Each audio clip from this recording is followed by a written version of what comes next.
Honda HRV 1.8 auto spec S tahun 2016.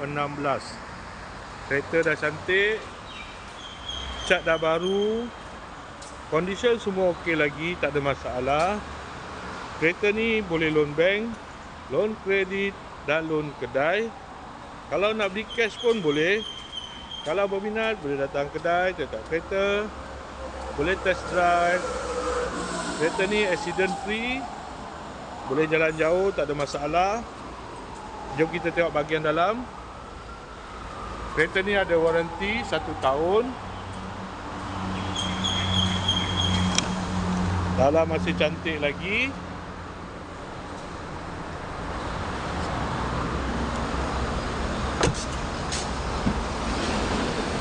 Aircon semua okey lagi, aircon sejuk.